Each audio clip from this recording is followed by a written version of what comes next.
Welcome back to your Introduction to Ethics course. This is your video for Unit 2, Tools for Ethics. In this unit, we'll talk more precisely about what ethical thinking consists in. As I mentioned in the previous video, you can conceive of ethical thinking as a way to avoid your average fruitless debate and to have instead a respectful and productive discussion even about those very emotionally laden, complex, and thorny issues. The key aspect of ethical thinking is to commit to the idea that our beliefs ought to be based on reasons. This means that we ought to be willing to justify our beliefs with reasons, to hear other people's reasons for believing what they believe, and possibly change our minds if that's where reasons goes.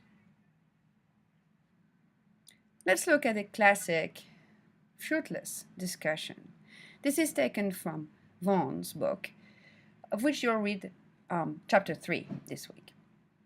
So here it goes. The university should ban alcohol everywhere on campus. Drinking is immoral, whether on campus or off. You sound like the administration hacks. They're all idiots. They're not all idiots. Some are nice. Wrong. They're idiots, and then drink plenty of alcohol every day. Alcohol helps them forget they're idiots. What about Professor Jones? She doesn't drink. Yeah, but she's boring. And for a college professor, being boring is the worst moral failure imaginable. I don't want you to focus on the content here. The point is to understand that this is totally pointless. The discussion goes absolutely nowhere. Those two people are not responding to one another. They're not engaging each other. They're really talking past each other. So this is what we want to avoid. How we do this? This is basically what this unit is. So in this unit, we'll try to describe some of the most important characteristics of proper ethical thinking. We'll see that proper ethical thinking is systematic, critical, consistent, and creative. I'll say a few words about each of these. Systematic first. What do we mean by that? Well, when addressing an ethical issue, here are some rules that should be applied. 1. Know exactly what we are talking about. For example, are you talking about voluntary assisted suicide or euthanasia? Those are very different, and that difference ought to be recognized in a proper ethical discussion. Second, be open. Consider all the answers, not only your favorite answers, whether it's that letting die is different than killing, whether it is that all life is sacred. Listen to everybody's answers and the reasons that are behind those answers. Give them a voice, because they might teach you something no matter how far from your own views they might be. Third, evaluate the reasons that lie behind these answers. We'll see that reasons come roughly in two kinds: evidence and arguments. And arguments here doesn't mean dispute. Philosophers use the notion of argument as a reasoning that is offered for support of a claim. So you'll need to assess the evidence and the reasonings that are offered in support of those answers. I'll talk more about that in a minute. Before I do, last characteristic. Strive for consistency. That is to say, strive to treat cases that are morally similar in equally similar ways. This is one of the hardest, but possibly also one of the most rewarding aspects of ethical thinking. On this too, I'll come back in a minute. But before I do, one more word about the systematicity of ethical thinking. We talked about identifying the issues and identifying the reasons that are behind. If you look at the dialogue we looked at before, the claim that is offered is that the university should ban alcohol everywhere on campus. This is the claim. This is what the person is claiming to be the case, to be true. This is a prescription that it claims to be true. Now, what are the reasons that is given? Here's the argument. Drinking is immoral, whether on campus or off. Now, notice that whether that drinking is immoral off campus has no bearing on the question of whether the university should ban alcohol everywhere on campus. So that's actually, that bit is a little bit irrelevant. So really, the main argument here is that drinking, as such, is immoral. So if you wanted to do some systematic thinking here, instead of going and attacking the administration and attacking the person with whom you're having this conversation by calling him an idiot, basically, which is kind of a name calling which is not productive, and that's what Y does. Instead of doing what Y does, what you would do is to take this. Okay, so the claim is that university should ban alcohol everywhere on campus because drinking is immoral. And the implicit premise here is that something that is immoral should be banned on campus. So now you could look at this and evaluate this argument, evaluate the claims that are made, evaluate the argument that is made. Is it true that you want to ban everything that is immoral on campus? Lying can be considered as immoral. Certainly, not every lies are going to be banned by rule on campus. So that doesn't necessarily follow. So we need more to that argument to make it cogent. You could also just discuss the premise that drinking is immoral. In what sense is drinking immoral? Because it does damage? So does it mean that any behavior that causes damage, social damage, is going to be banned or considered immoral and hence banned? Or is it because it changes your state of mind? In which case, all the medication that many students are taking, the anti-anxiety, antidepressants, also change the state of mind. Are we going to consider that immoral and hence banned on campus? You see, I could go on. My point is here, instead of going through this totally fruitless debate, what I'm doing here is just sticking to what has been said and try to understand, to make distinctions, to really dismantle this reasoning and figure out whether this is actually standing up to logic and consistency. What I just did was also an example of critical thinking. Not only did I identify the claim and the argument, but I started to assess it. To be critical is to be responsive to evidence and arguments. That is, not go with your feelings, not go with what you want to believe, what is comfortable for you, but instead just take the facts and the reasons, the reasonings, to be your guide to the truth. Now, as you'll see, this is actually very hard to do. Let's take back our example. The university should ban alcohol everywhere on campus. I talked about it already a little bit. The argument is drinking is immoral, whether on campus or off. There is no evidence given, no facts, factual information that is supposed to support the claim that the university should ban alcohol everywhere on campus. What is given is an argument: drinking is immoral. Implicit premise: what is immoral should be banned on campus. Hence, drinking should be banned on campus. What critical thinking helps you do is precisely, one of the things it helps you do is precisely to unveil those hidden premises. In this case, that everything that is immoral should be banned on campus. Now, that is very implausible, as I said earlier. There are tons of minor, harmless immoralities that we don't want to regulate. There are tons of things that we are allowed to do, but we still think are wrong to do. It is not the case that all immoralities need to be banned. If that's the case, if you agree with me that is an implausible premise for this argument, then it doesn't follow from, even if it is true, if it was true that drinking is immoral, I'll leave that an open question at this point. What I'm saying is that it doesn't follow for that reason that the university should ban alcohol everywhere on campus. Now, that might seem offensive to X when I say that. He might think that I'm kind of splitting hair. What you need to do to be a good ethicist is to be responsive to that kind of criticism and be yourself critical towards your own arguments and your own reasons to believe what you believe. In short, X should have known that this doesn't follow from this and that he should have a better argument for claiming, for supporting the claim that the university should ban alcohol everywhere on campus. There might be one, but this one is not. Now, there is no evidence provided as I said, for this claim. There is evidence provided a little later when Y says that they are idiots and most of all that they drink plenty of alcohol every day. The suggestion here is that there is an inconsistency between drinking alcohol and banning alcohol for students. X answers, what about Professor Jones? This is meant to be a counterexample.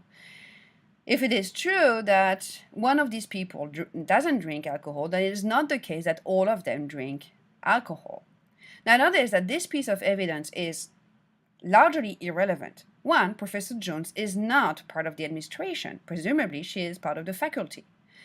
And second, it is not because just one person doesn't drink that it is not a general truth that the people in administration drink plenty of alcohol every day. So if X was a good ethicist, then he would not provide this piece of evidence as a counterexample for the claim that is made by Y. And conversely, Y could point out to X that this is not an appropriate way to counter his view. Instead, what he's doing is changing the subject, which is totally inappropriate and non-rigorous. So we talked about what it means to be systematic and to be critical. Now, another characteristics of ethical thinking is consistency. And this is also a hard one. So this is a text that you can find on some Berber stickers. It's an example that's taken out of your textbook. We save the whales and the baby seals. Why do we still tolerate abortion? What this is meant to say is that you should have a consistent view regarding the value of the lives of whales and baby seals and the value of the lives of human fetuses. So this is asking you to be consistent. This is first saying that those two are similar in morally relevant ways, and that because of those morally relevant similarities, you need to be morally consistent between those two issues. We'll talk more about that, but let me tell you that this is one of the hardest things to do in ethics, is when you realize that two issues you thought were separated all of a sudden become very similar in terms of the moral principles that should be applied. Let me also tell you that what's interesting here is that it goes both ways. That is, some animal lovers tend to be liberal and liberal about abortion. Conversely, some people who are, let's say, pro-life, if you want to give that name, then let's take the stereotype here, are going to be more conservative. And many of them will not see the value of animals the way others do, the liberals do.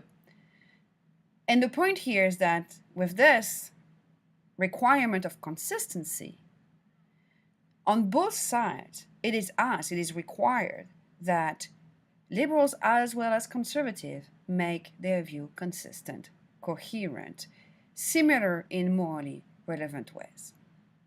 Now, there's way more to say about this, and your textbook is discussing this particular case. But right now, let's move to the discussion we had talked about earlier. And I said a few words already about this. Let's look at X's argument again. Drinking is immoral, hence, because what is immoral should be banned on campus, drinking should be banned on campus. That's basically the form of the argument. Now, if you were to look for consistency, you would, for example, as I said earlier, look for the reasons why he thinks that drinking is immoral. If he thinks that drinking is immoral, for example, because it alters your mental state, and he thinks that altering your mental state is immoral, then you might want to ask him, well, is it immoral to take any anti-anxiety or antidepressant medication? And the point is to say that either he wants to say yes, in which his consistency is covered, but that will have some consequences, to say that basically all the medications that are taken on campus should be banned as well. Or he needs to change his views about why drinking is immoral. He needs to find another reason for why he thinks that drinking is immoral. And it goes on and on. Or another option is to say that drinking and taking medication is different, maybe because of the kind of social consequences it has. It could go on. But the point is that we are understanding better that argument if we look for the ways in which X needs to be consistent in his moral views. But let's move on and talk about creativity. It is also very important to be creative when you think ethically. That is, not to stay in the usual path that usually bring us to fruitless debates. So how do you do that? Well, you'll explore many ways in which you can be creative when thinking, strategic thinking and strategic questioning, and all kinds of tips about how to be creative. Here are some of the ways in which you can be creative when it comes to ethical issues. You can do some preventive thinking. You can see problems as opportunity, or you can look for new ideas by comparing and contrasting the way your society is dealing with an issue with the way other societies or societies in the past are dealing with that same issue. It's not always clear which one is going to work best, and you still have to use your critical thinking skills in order to assess those new ideas. But the point is that you should be on the lookout for new ideas and for new ways to think about certain issues. I'll leave you the pleasure to think about how you can think creatively about alcohol issues on campuses. There are many ways in which you can think that are just outside of the regular ways. You can think preventatively. You can think about some of the problems that students encounter that brings them to drink too much alcohol, and to turn these problems into opportunities. You can also try to compare how campuses do in the world, in other countries, and contrast that with our own ways of dealing with alcohol. That will be a discussion for later. Right now it's time to conclude. So now here's what we have. In ethics, after looking at what ethical thinking is, and that's what you're going to do in this unit, you'll figure out the fact that not only do we look at hard questions, but also at precise questions. We need to distinguish, to make distinctions. We need to really define what we're talking about. Again, whether you talk about euthanasia, which is, a doctor administering a drug to someone, or to voluntarily assisted suicide, which is a doctor giving a drug to someone who is willingly taking the drug to kill himself. Those are very different issues. I'm not saying one is right, one is wrong. I'm not saying anything like this, but at least we need to recognize the difference, which is morally relevant. The same issues the same questions don't apply to both cases. So precise questions, hard and precise questions. Then the hard thinking we're doing is not only rigorous but also engaged. We need to be listening to others. We need to be productive. We need to be collaborative. We need to be open-minded. We need to be rigorous. We need to be responsive to facts and evidence. And if truth doesn't go the way we expected it to go, then that's the way it is. And we need to go with truth. And that's how, hopefully, ethical thinking can help you have rigorous and fruitful discussions. Rigorous in the sense that we are following truth, we are following reasons, we are following the facts. And so we are not building our edifice on sand. And it is fruitful in the sense that we are making progress. Again, this is not claiming that we're going to find this one single answer that's going to solve everything. But at least we are making progress on the issues. We are understanding each other, understand various answers, assessing those answers as better or worse. One final word about the discussion this week. All the discussions will be about the issue of abortion. Now that's a difficult issue. And I am just hoping that everybody will stay respectful and civil. It is absolutely crucial. In fact, I can tell you that I will have to stop anybody who is becoming non-respectful and uncivil. This is a thorny issue. This is a moral issue. This is an important issue. Now, we will not tackle that issue directly by just saying, is abortion immoral? This is not what we're going to do. We are going to try to apply our ethical thinking skills, one after the other. First, by looking at the facts that could be relevant to the issue of abortion. How many abortions are performed every year in the US? How many abortions are performed in other countries?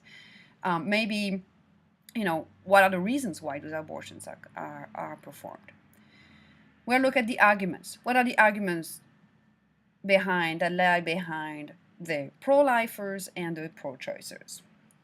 We'll look for common grounds and creative ways to think about abortion in order to avoid being deadlocked in the common type of debate. This is, again, the fruitless debate is what we want to avoid.